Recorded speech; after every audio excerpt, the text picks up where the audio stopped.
So how fucked are we because of the tax bill? Like 1 to 10 or? No, give it to me narratively. Well, please. It's easier if I have a scale. Yeah, okay, give me a 1 to 10, 10 being the worst. 4. Okay. And currently 4. Currently 4. I say 4 currently. In like 5-6 years, it goes up to a hearty 8. Oh, shit. Okay. All right. So, yeah, we're doubling the rating there. Well, that's not good. Yeah. So vote Democrat. 2018.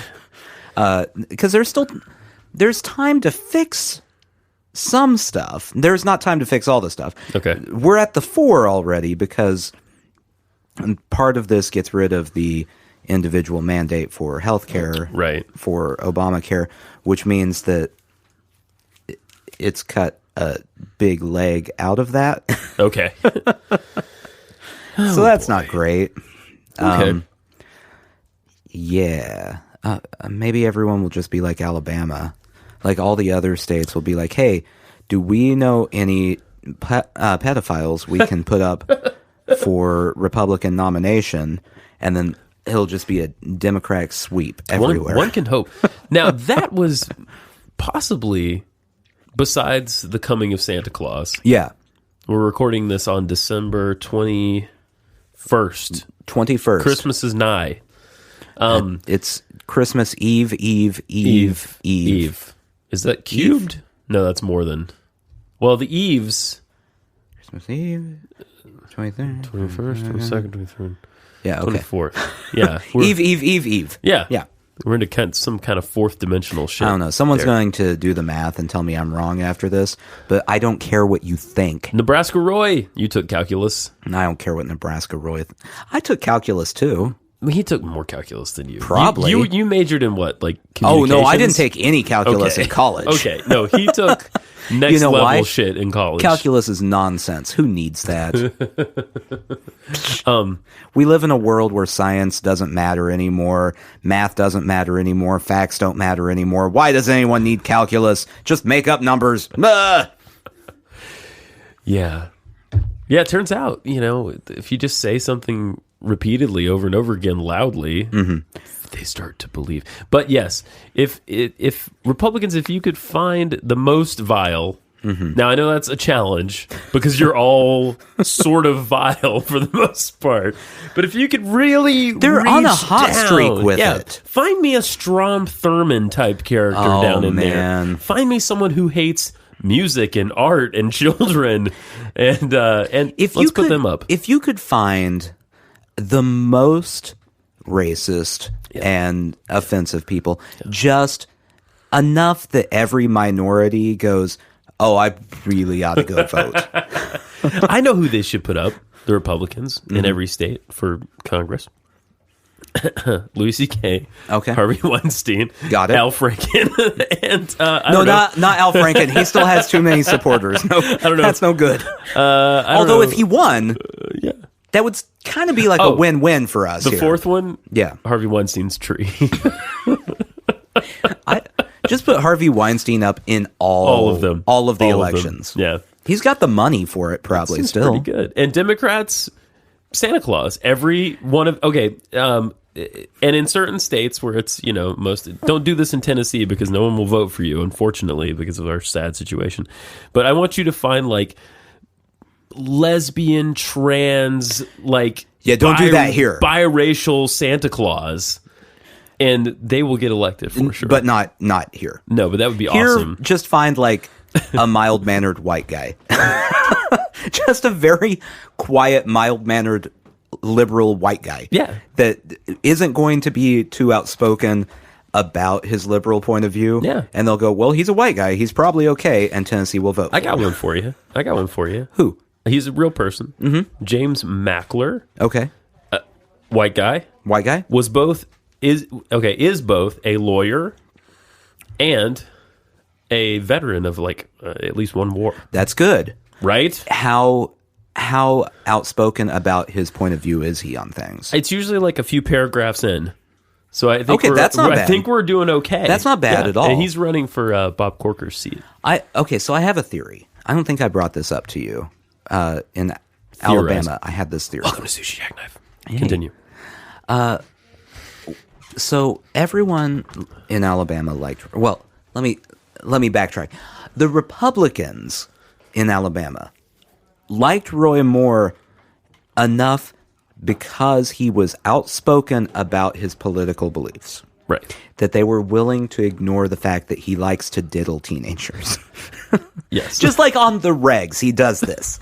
Enough that he's been banned from areas where there are teenagers.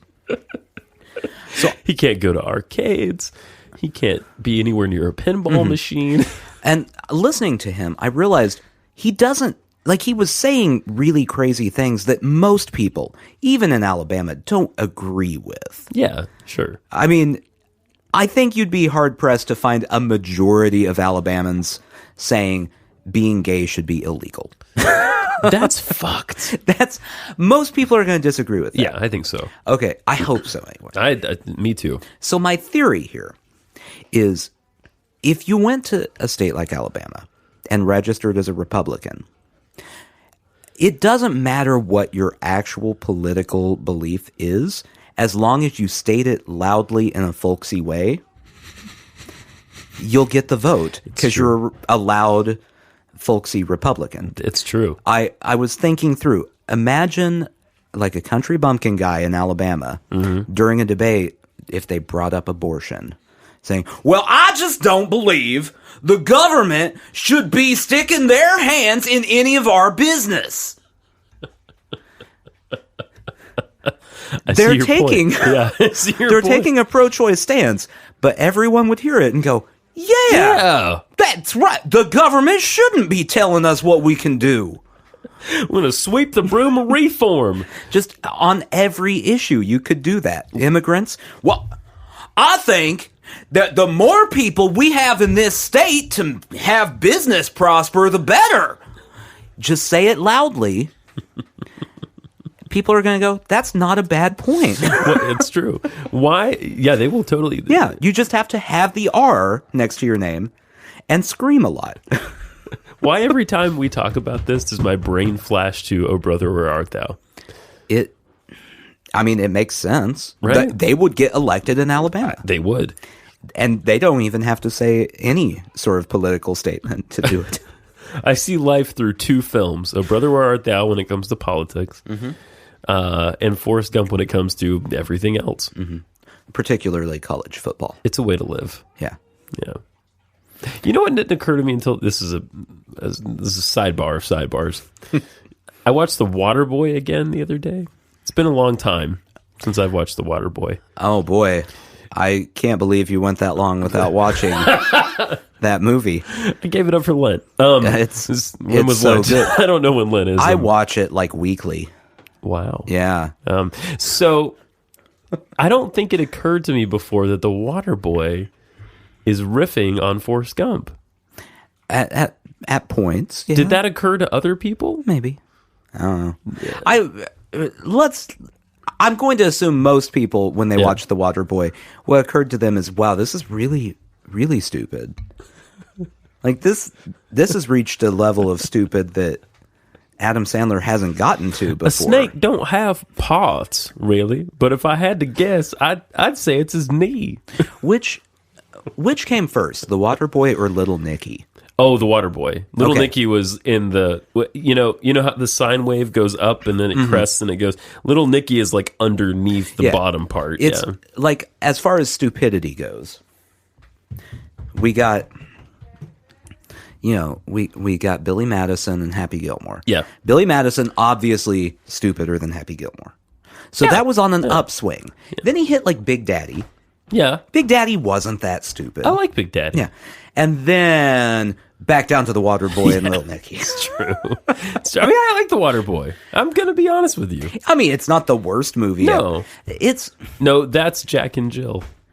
That was on a big downswing, yeah. Any movie that features the lead character playing both the male counterpart and their female counterpart is automatically bottom 10 movie. Yeah, so, I would so agree. you can write off everything Eddie Murphy did after my 1995. There was like a rash of those kind of movies for a while. Remember that? Mm-hmm. Where I don't know like what the motivation was. It's kind of like the Titanic. Yeah. We can do it. Should we?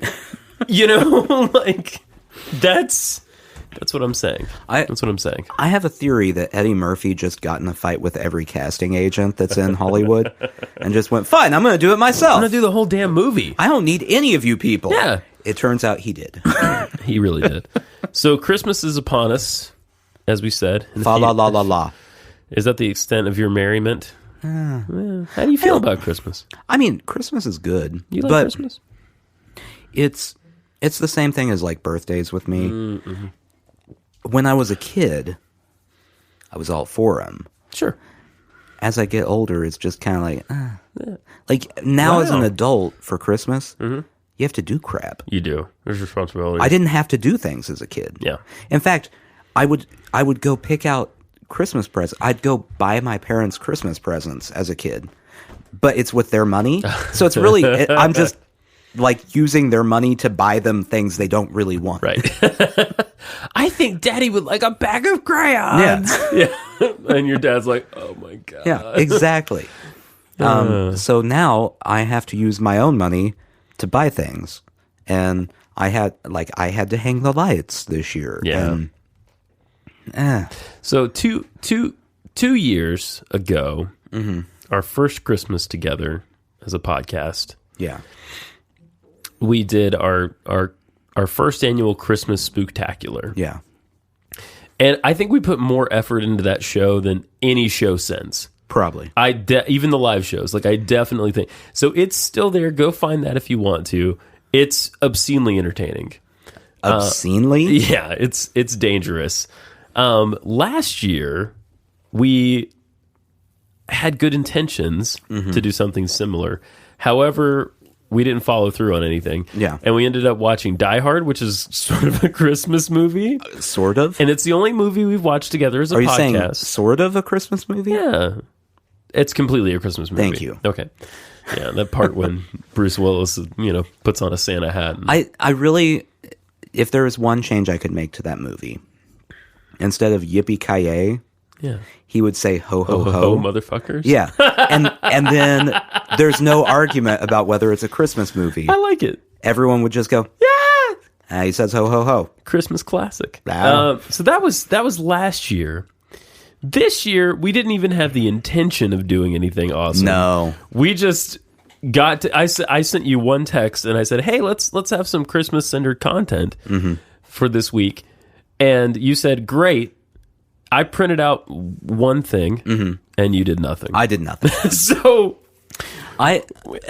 Christmas has kind of just passed me by this year. Yeah, no, I understand. I understand. I've listened to one Christmas song, I think. One? Maybe two. Wow. Which two? Jeez. Well, if you must know. I know. One was Chance the Rapper's Merry Christmas, Little Mama. Oh, shit. That sounds awesome. Is it? Is it awesome? Yeah. I mean, it's not the best. It's just funny to me because the entire hook of the song is a person going, Merry Christmas, Little Mama. Merry Christmas, Little Mama. Merry Christmas, Little Mama. Is he a weird guy? Chance the Rapper? Guy. Oh, yeah. Okay. He's I know this is probably not a popular opinion to say, but he's a dork. Yeah, you can kind of tell. Just by the songs. There are a lot of rappers that people are like, oh, they're so cool. But you start looking at them and you're like, no, they're not cool at all. They're huge dorks. Oh, yeah. Well, even Mick Jagger, who's not a rapper. Yeah. I don't know if the kids know that. They're furiously Googling Mick Jagger. Mick Jagger. You know how rap names tend to go in themes? Like there was a bunch of Lil people for a while. Yeah. There should be like riffs on Mick Jagger, like Dick Dagger. I don't know. That seems like Mick Jagger. Cool rap name. Yeah. Lick Dagger. Lick Dagger. Lick Dagger. That's a short poem. There we go. Yeah. What the fuck were we talking about? Oh, yeah. Mick Jagger even said of himself that he's a huge nerd. Yeah. He's like a nerd about blues music. Yeah. He's just like a deep No, I mean, blues anyone guy. who dedicates their entire life to one specific thing. art is a dork in one way or another. It's true. It's true. I want to encourage people. Now we're talking about Christmas songs. I want to encourage people to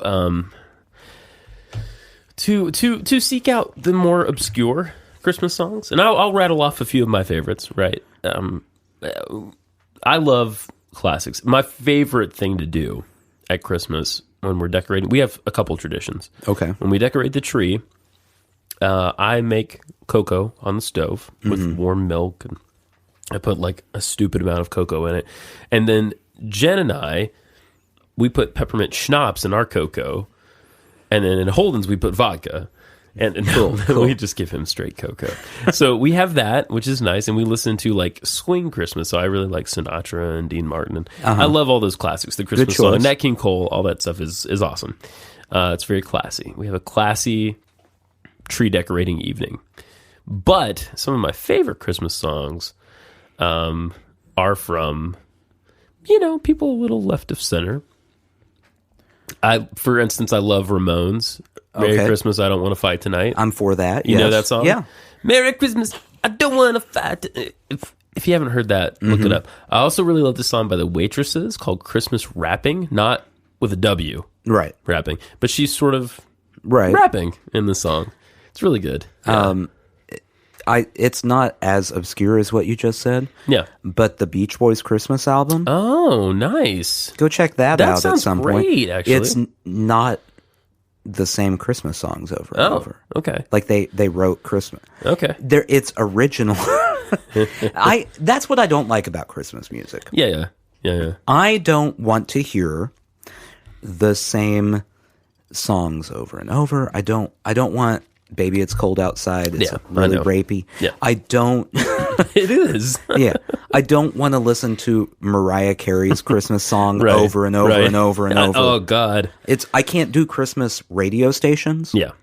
Because it's like they've found every version of 7 songs. Right. And then they're just looping. Yeah. Just different versions of it. Yeah. This one, this is a big band version of it. Mannheim Steamroller now. And of course, like some of my absolute favorites are the Beatles related ones. Like I love Simply Having Paul McCartney, A Wonderful Christmas Time. And I love Happy Christmas War Is Over. See, I like that Classic. One because that one's in no way actually a Christmas song. It's not. Yeah. And it slips by with no one paying any attention to what the song is saying. In it. Yeah. Yeah. War Is Over If You Want It. Yeah. And the children's choir and all that stuff. It's a very politically motivated song, but you have all these right-wing war hawks listening to it going, there is if you want it. Yeah, great ones. There's a song by another punk band. I can't remember the name of it right now, but it's My First Christmas as a Woman, which seems like an interesting one. Okay. I can't remember. This is a country song.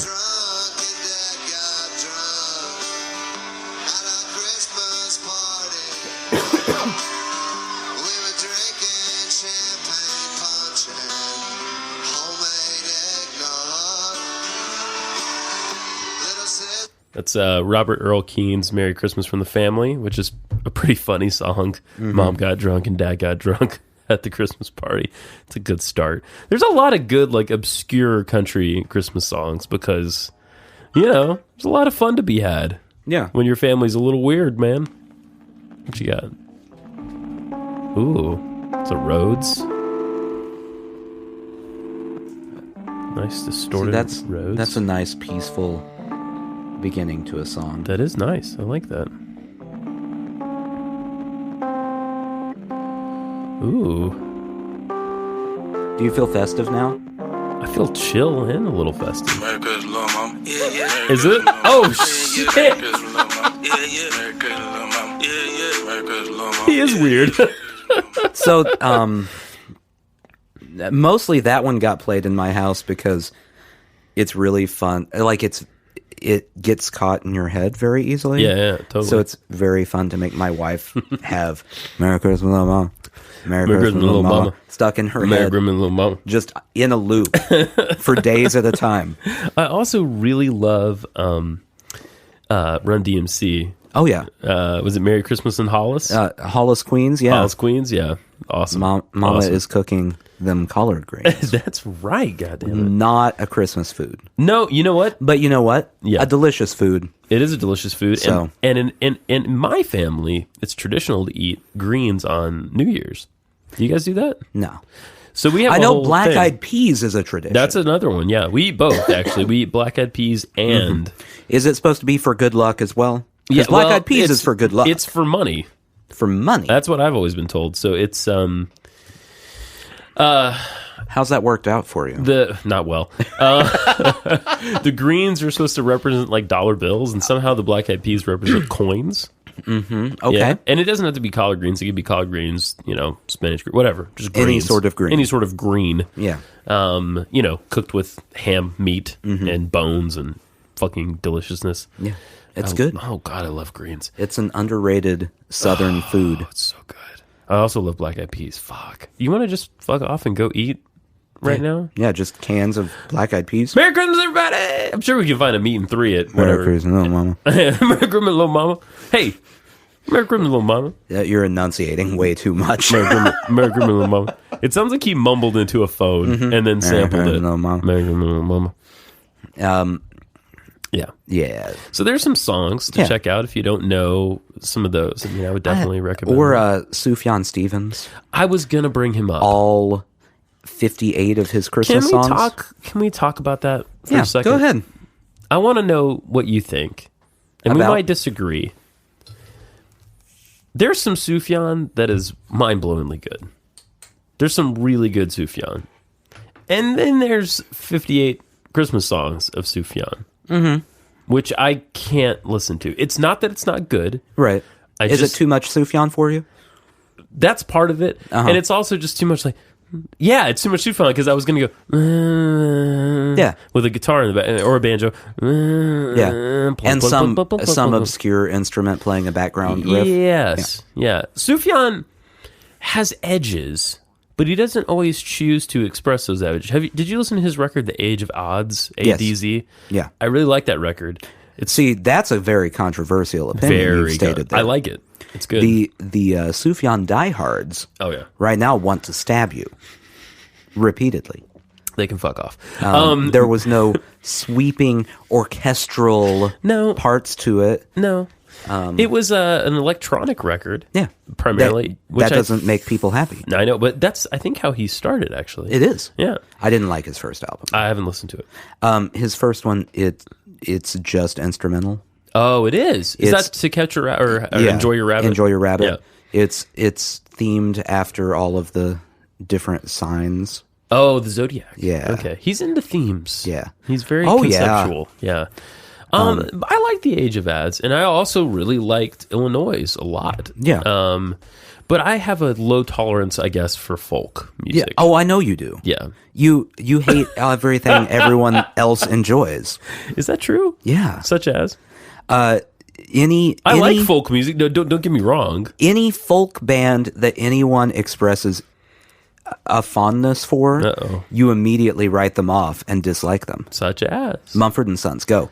Oh, yeah, I don't give a shit. Example one. I liked them much better when they decided to pick up electric guitars. Oh, see, that was garbage. That wasn't garbage. They turned into a generic indie band. And I think they might have been better that way. They were better than their second album. Yeah, that way. Their first album is good. I will. Yeah. I will. You know what I like? You know who I like that's folky? I like Nick Drake. Okay. Nick Drake is fan-fucking-tastic. So you like an obscure one? Yes, I do. God damn it, Nathan. Yeah. You're showing me how much of a snob I am. Uh-huh. You're a music snob. No, it's fine. I'm okay with it. Yeah. Yeah, and you make up for it by I've grown loving into Katy it. Perry. I do like Katy Perry. And also, Katy Perry, if you're listening, I don't want a lot for Christmas. By the way, Katy Perry's never listening to this. Make my wish come true.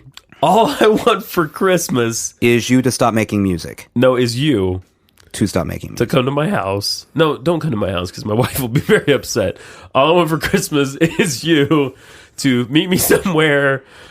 Nashville's an it city right now. The it city right now. Maybe downtown. I don't know. Richard Branson's building a hotel. Like maybe when the hotel's built, we can go get a room and just you and me. Just talk about mediocre pop music. I'd like to talk to her about her. For hours on hours. I even like her new shit, and I bet most people don't. Oh, no, it's very bad. I like it.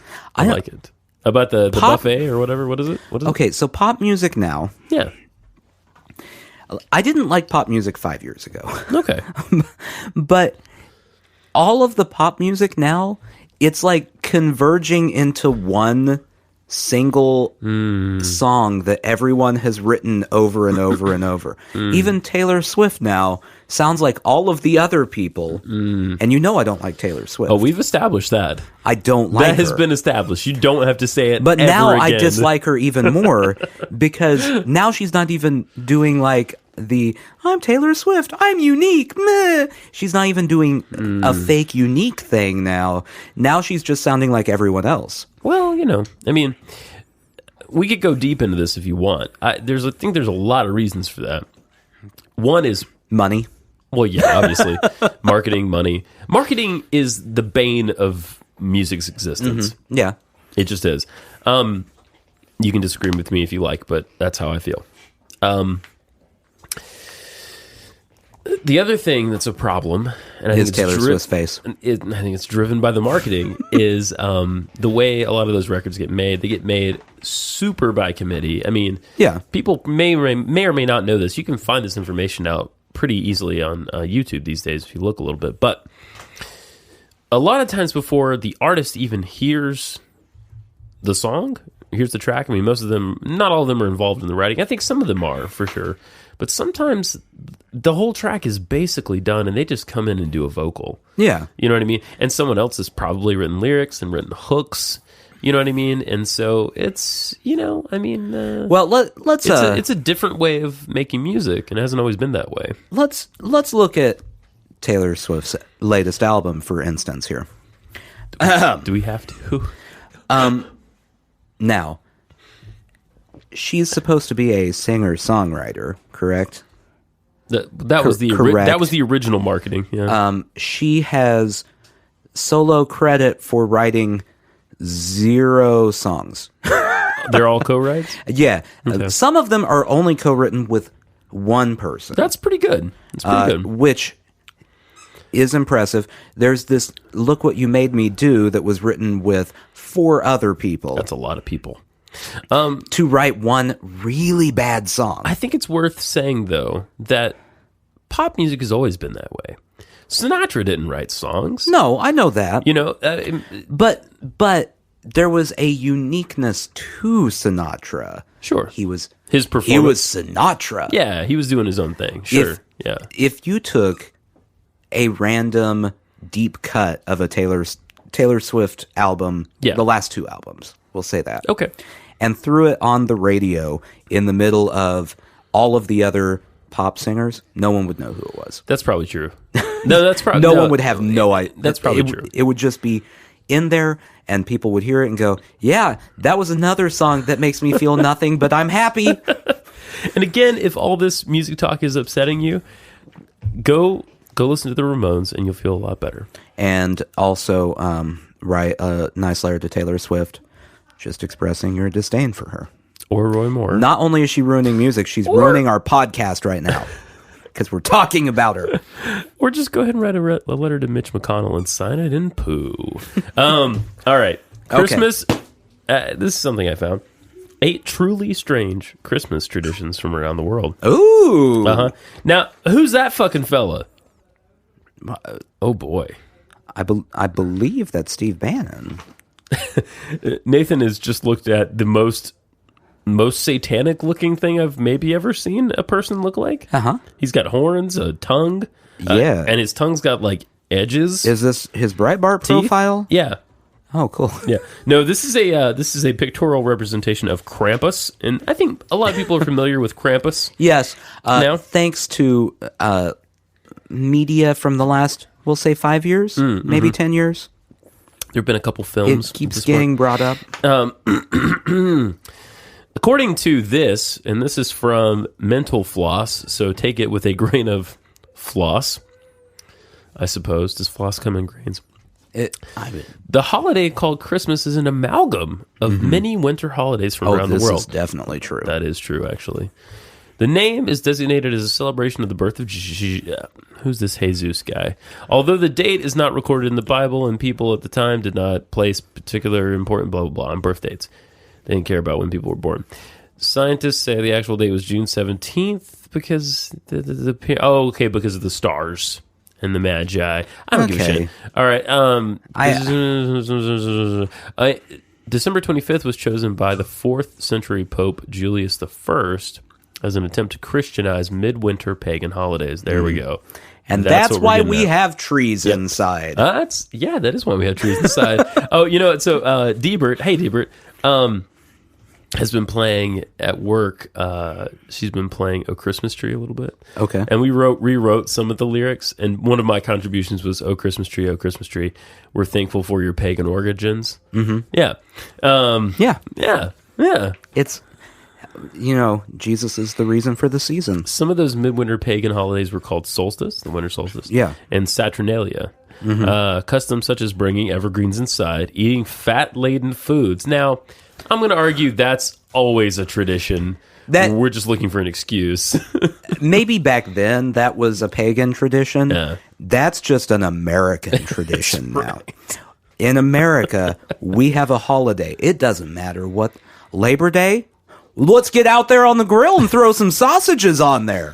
We're going to eat fat-laden foods no matter what. No matter what. We make up holidays as an excuse to eat food. It's true. And hanging lights are universal responses to the cold, dark winter season.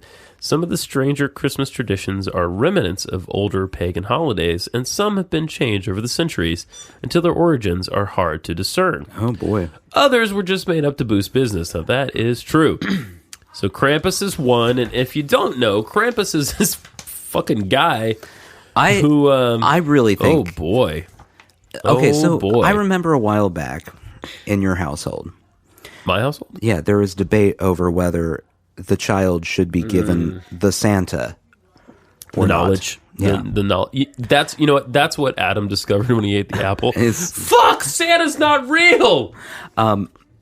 I think what you should have done, as the pro-Santa... I'm pro-Santa, yeah. Is argue it's either Santa or Krampus. We're celebrating one. Yeah. If I'm going to get this wrong, if Santa Claus is the yin, Krampus is the yang. And you could find go ahead and Google Krampus, and you'll find these old woodcut images of a furry guy with horns and goat feet with a bag of children. I'm going to say that again. Bag of children. A bag of children. They were the naughty children. They were the bad children. You know what I think would be great? You know how the thing for the last few years has been the giant inflatable things for Christmas? Yeah, penises. Yeah, huge penises and also snowmen and Santa. An 8-foot tall lit up inflatable Krampus. I like this idea. And you could put children in his bag. Inside it. But use the wavy arm things that they have on car dealership lots. So the children are flailing trying to get out of the bag. And there's fire and shit. That sounds good. Yeah. Santa serves as the carrot, Krampus is the stick. Krampus is the evil demon anti-Santa, or maybe his evil twin. Krampusnight, or I think in the German, Krampusnight, is celebrated on December 5th, the eve of St. Nicholas Day in Austria and other parts of Europe. People dress as Krampus and roam the streets looking for someone to beat with a stick. Since it is also a night for drinking, the beatings probably don't hurt much. Oh, that was cute, Mental Floss. Good job. They also... are probably much more severe than they would be if the Krampus was sober. I'm just saying, I think you're going to find in Germany this year, probably. Louis C.K., Harvey Weinstein, and various other characters dressed as Krampus beating women with sticks. I like knowing that the purge is an actual thing somewhere in America or in the world. I really hope that when we finally, like, when you and me are in our 70s and they release everything about the Trump administration and Trump specifically, that we get that photograph of him in Russia dressed as the Krampus with a stick, like a Darth Maul type lightsaber with a dildo on each end. Yeah, urinating on people. That's what I'm looking for in my life. That's not going to happen. He Maybe didn't not do that the urinating. Oh, that's right. He observed. He enjoyed the urinating. He was a witness. More of an appreciator. Here's the second one. And I'm going to try to pronounce this because it's in some other writing. Oh, this is Spanish. This is from Catalan. You know what I'm saying? Okay. Catalina. Can't spit it out. Catalina? That region of Spain, the one that almost went independent not too long ago. Cagatia, C-A-G-A space T-I-A, Cagatia. Translated, the pooping log. And then the next word is really, full stop. The Catalan custom is still celebrated in Spain, where you can buy your own El Cagatia. The log is hollowed out with legs and a face added, and you have to feed it every day, beginning on December 8th. I don't know. That's fucking arbitrary. December 8th? For some reason. So we've been feeding our Cagatia for a while now. On Christmas Eve or Christmas Day, leave it up to you, you put him in the fireplace. Okay? Look at this cheery little face there. Oh, he looks really happy for something that's going to get burnt. Yeah. You put him in the fireplace and you beat him with sticks.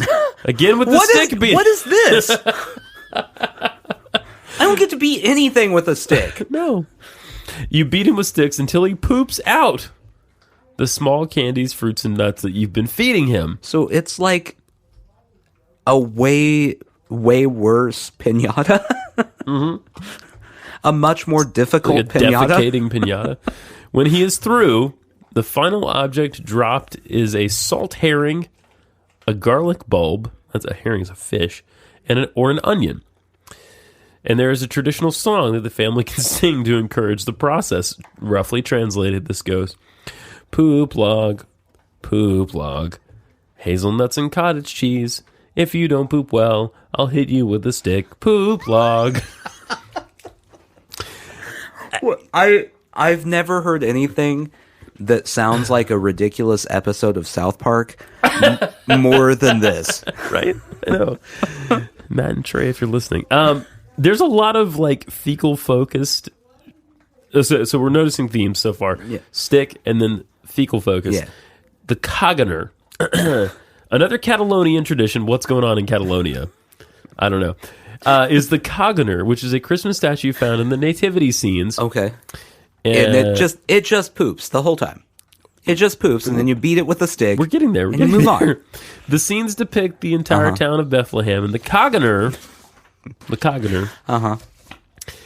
is usually tucked away in a corner, far away from Mary, Joseph, and baby Jesus. That sounds like a good call. The Caganer needs privacy because he is defecating. There are quite a few explanations for this custom, but none have yet been confirmed, as the original source Caganers have been used for at least a couple hundred years. You can even buy them that resemble modern-day celebrities. Here's one right here, just to show you. What modern-day celebrities? You should look that up. I don't know. I don't know the answer to that. Yeah, look, that one's like a little boy with his trousers down who's just taking a dump. You know, it's probably really weird there. At the nativity. Living nativity scenes. That's got to be unpleasant. You just have to keep changing kids every 20 minutes or so. Caganer. Caganer. Man, I did not get that right. Although it tried to direct me to Celebrity Coroner. Oh. That's interesting. That's something. Okay, well, I believe this is probably supposed to be Barack Obama. That's offensive. Yeah. I don't know if you. I'm offended by that. I don't know if you saw. So there's his little butt cheeks. Oh wow! With a little coiled poo. I see that. No, I see that right underneath him. I see that. That's gross. Wow. Oh, to be equal opportunity, there's a Donald Trump. Oh, thank God. Coggener. Yeah. Oddly enough, I feel like he might do that in real life if he were to witness the baby Jesus being born at a nativity. Yeah. If he had been there in Bethlehem, coming to a nativity near you, I feel like the poo, the little curl of poo, that Trump dropped should just be a Big Mac because that's all he eats. I feel like it should, just because I feel like it would be fitting, be just Paul Ryan's face. And Mitch McConnell's like peering over from the side. He's just so deep up in there now that. Number 4, the Christmas pickle ornament. Now we have a Christmas pickle on our tree. I'm familiar with the Christmas pickle. It's a shiny green Sadly, pickle. It has nothing to do with anyone taking a dump. That remains to be seen. Okay. The story goes that when German families decorate the Christmas tree, the last ornament to be hung is the Christmas pickle, usually a blown glass ornament that they may have passed down through generations. It's tucked away and hard to see. The first child who finds the pickle on Christmas morning gets a special gift of parental feces. I just added that. And a good luck all the next year. The trouble with this legend is that people in Germany were unfamiliar with it. Glass tree ornaments were indeed made in Germany in the shape of fruits and vegetables and other objects. These ornaments became very popular in America when Woolworths, F.W. Woolworths, began importing them in the 1880s. An old German legend, no doubt, helped to sell more glass ornaments. So there you go. It's bullshit. That's the only thing. Metaphorically. It's metaphorical bullshit. Yeah. So we still have a through line so far. The theme remains. That's it. Number 5. Okay. This one's going to be a little confusing. At this point, we just found out that in Spain you can have Donald Trump poop in your nativity. Can't really be that weird. Can we implement that here? I think we should. We should him implement pooping. That. Yeah. No, don't give just him anyone. anything more. Not him. Just anyone. You know. I want like Sheryl Crow.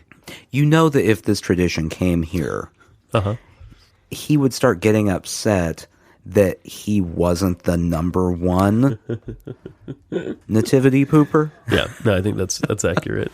And then blame the media. Number 5, Kentucky Fried Chicken. Now, how does that tie in? Mm-hmm. The celebration of Christmas.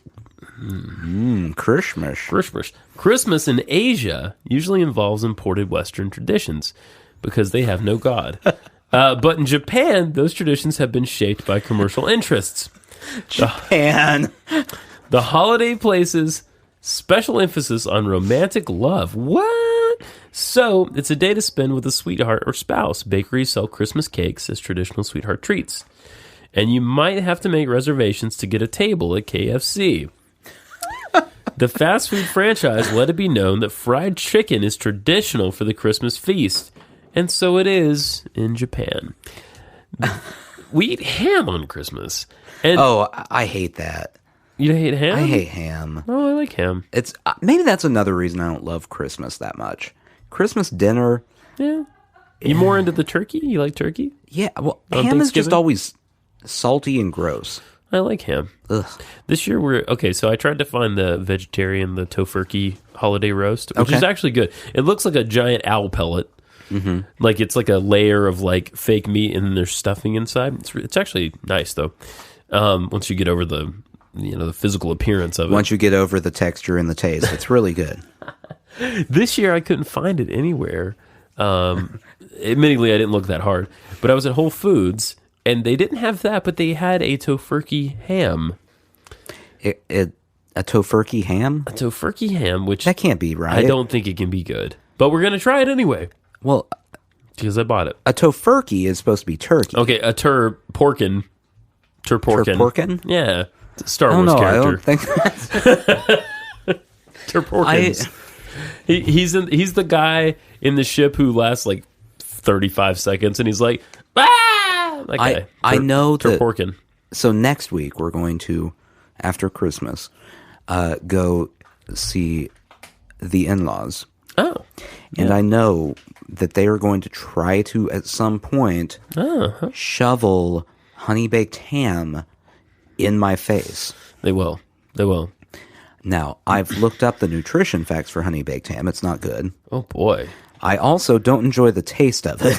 Yeah. So, every time they've done this, I think it's like twice, I do not eat much of it because I do not want to die for a food I dislike.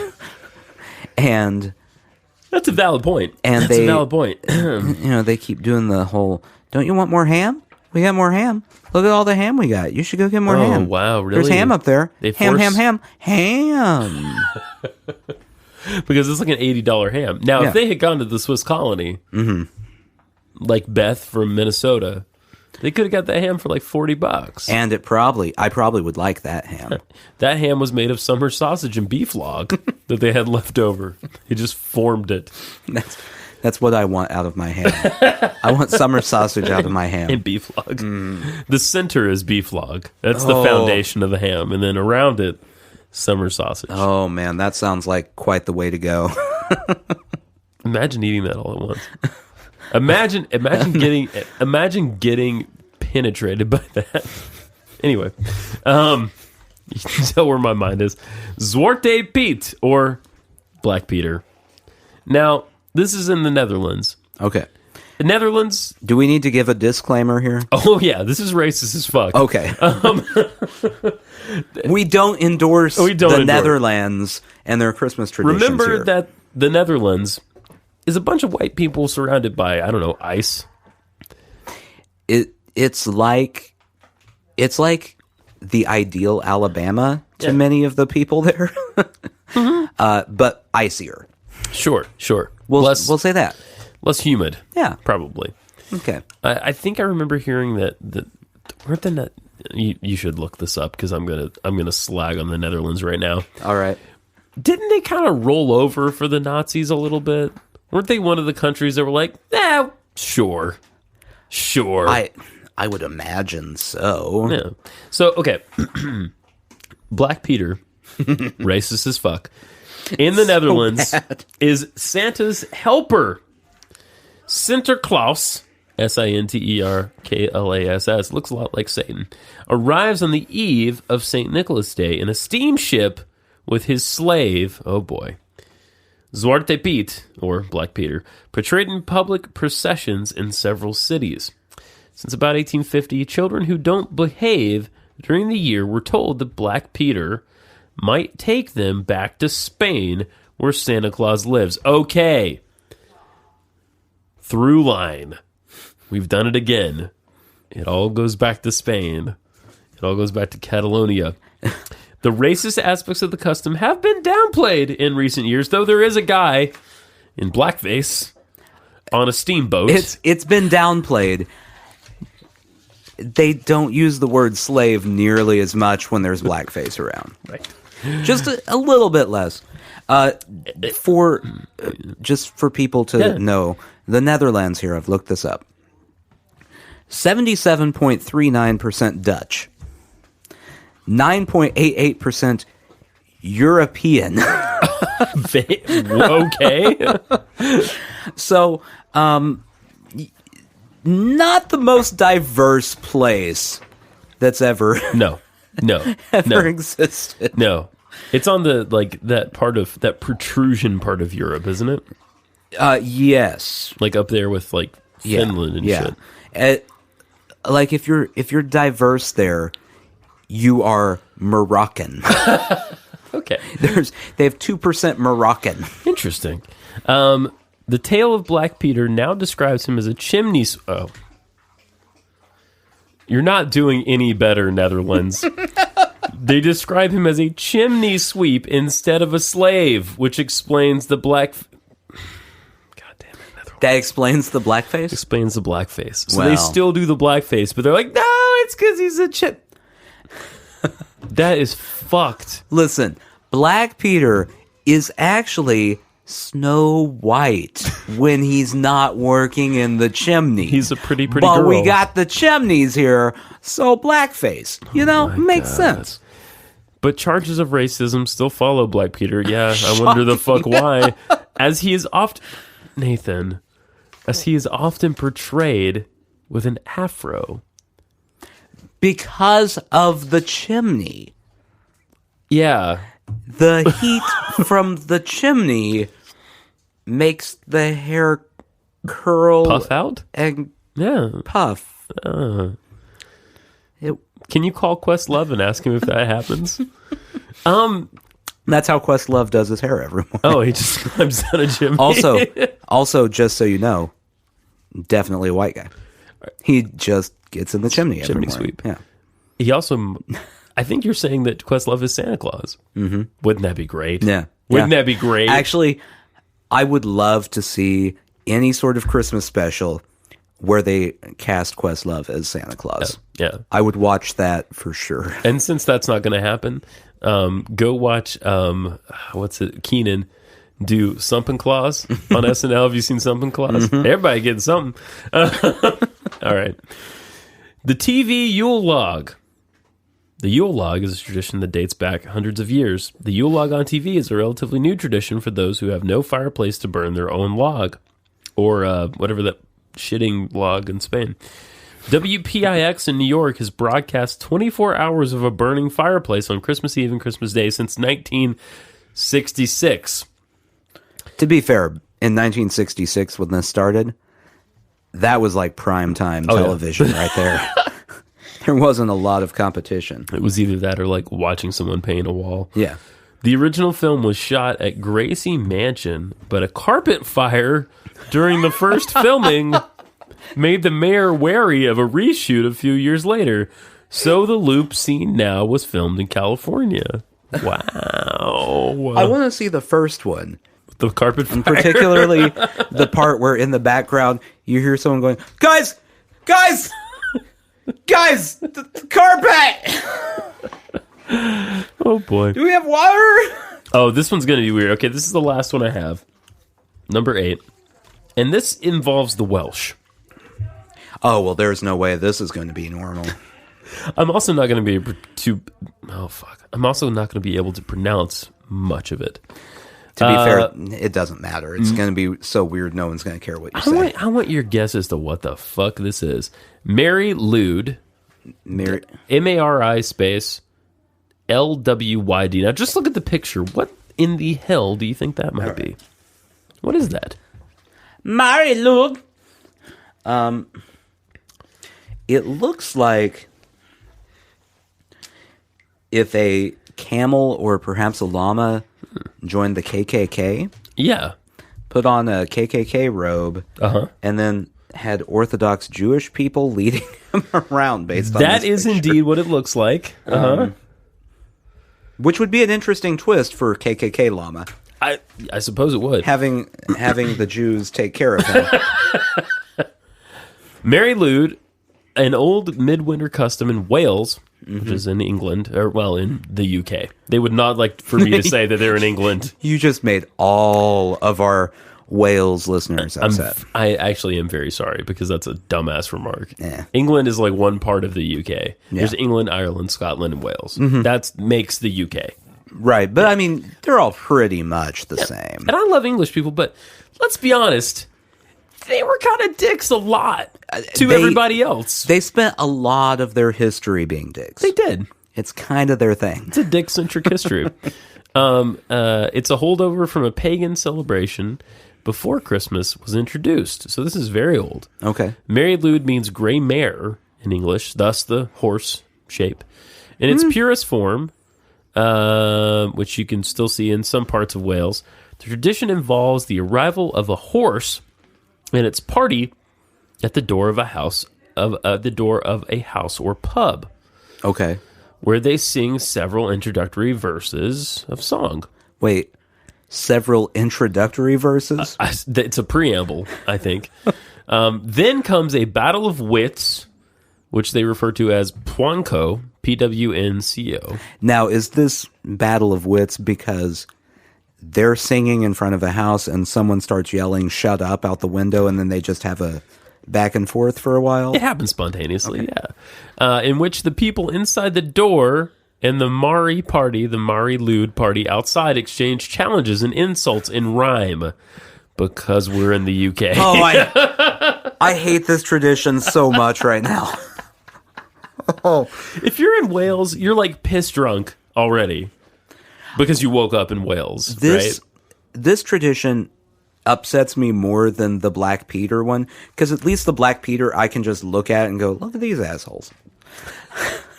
This one, I have to be involved. You do. They won't leave me alone. It's very English. They get you involved. Welsh. Sorry. God damn it. At the end of the battle of wits, which can be as long as the creativity of the two parties holds out, oh boy, the Mari party enters with another song. So it's like awful improv and then a song. Yeah, it's like, okay, we have a KKK horse. We go to a pub. We sing a song outside the pub. Several verses. We curse between the people outside the pub and the people inside the pub for a while, back and forth in rhyme. And make sure there's a battle of wits. Then we sing another song. Yeah. Then we go inside and get drunk. Okay. You could skip all of it. Hear me. Hear me out here. Everything up until go inside and get drunk. Yeah. Just skip all that, go to the end result. You're just as happy. Simply having a wonderful Christmas time. There you go. The horse in the above scenario is made of a horse's skull. Where did they get that? I think the Netherlands people were involved. Who's sculling horses? Attached to a pole. Okay. The person operating the horse is concealed by sheets and sometimes has a contraption to work the horse's jaw. Oh, good. That's what we want. It's not just a song and dance show with improv. Now we got a ventriloquist type of situation going here. Yeah. With a dead animal. Yeah. With a dead animal's head. And I'm sure the thing talks in rhyme, too. Probably. I mean, one has to assume. One has to assume. So there are 9 or so very strange Christmas traditions from around the world for you guys. That one upsets me so much. Yeah, there was a lot of the poop was just the tip of the iceberg, as it were. You know, if I were there and they came to my door and did that, I would not have a battle of wits. What I would do is just slowly shut the door in their face. You know what? I can imagine what several of my friends would do in that scenario, and some of them would be like, okay, goodbye. So, yeah, I mean, I thought that was a good icebreaker. That was a good preamble for. Do you have any weird Christmas traditions? No. Yeah, me neither. My main Christmas tradition, and it's not really a Christmas tradition, is spending the weeks leading up to Thanksgiving complaining about Christmas music being on radios already. You did that this year. I've done that every year of my life. So a little Nathan at 4 years old. I in high school wrote a whole thing in my high school newspaper where I had done a survey about how early was too early for Christmas music. Oh, boy. I've done this again since then. Oh, boy. The line is Thanksgiving. That's too early. Just everyone agrees, no music before Thanksgiving. So, I mean, obviously now we're in the clear. But yeah, we're good. That's my main tradition, is being annoyed by people who think Christmas starts in October. And I think my new tradition is trying to please the very upset child upstairs. You guys might hear little dregs of that coming through the floor. Well, you know what you should do. Tell me. If you were to go find a log, a hollowed out log with a face, just force feed that sucker and then beat it till it poops. Happy holidays, everybody. No matter what you celebrate, or how you celebrate it or who you celebrate it with. Happy interfaith non-denominational holiday. And also Merry Christmas, you. Happy Hanukkah, Happy Kwanzaa, and Human Light Day, I think is another one. Happy Festivus. It's for the rest of us. Mm-hmm. If you are at present, locked in the arms of your lover of whatever type, then enjoy that. If you're not, bummer, dude. Yeah, you're fucking alone. But you have us. We're here. Yeah. And you know what? There's enough Sushi Jackknife now after 3 years of doing this podcast. I think. Just, if you feel alone this holiday season, come rest your head on our ample bosom. Yeah. The ample sushi jackknife bosom. He has one boob, I have the other. Together, our powers combined, like the Ring Twins. We have one bosom. One comforting bosom. It heaves. It heaves. Well, naturally. What else would a bosom do? Exactly. It's the only verb that applies. Exactly. So, yeah, if you need something to get you through the holidays, there is an extensive back catalog. We thank you for another wonderful year together. And I think it's worth saying Merry Christmas to some of our pals out there in the land. Merry Christmas, Nebraska Roy. Merry Christmas, Jeff from Kung Fu Drive-In. Merry Christmas to the Tattoo Bananas guys. Merry Christmas to Adam from the Mike Kings. Merry Christmas to... What do you got there? Just keep going. Merry Christmas to Everett. Oh, that's nice. Yeah. Merry Christmas to Philly Steve. Philly Steve. I need to email you, Philly Steve. I miss you. I don't need to email you. Merry I know Christmas to nothing of you. Debert, who is already back in Texas right now, coping with her family. Merry Christmas, little mama. She has a nice family. Merry Christmas, little mama. Yeah. Merry Christmas to all of you. Yeah. To all the little mamas out there. All of you. All the people I just named. You're all little mamas to us. Merry Christmas, Chance the Rapper. Sushi jackknife? Merry Christmas, Nathan. Merry Christmas. Sushi Jackknife. Sushi jackknife.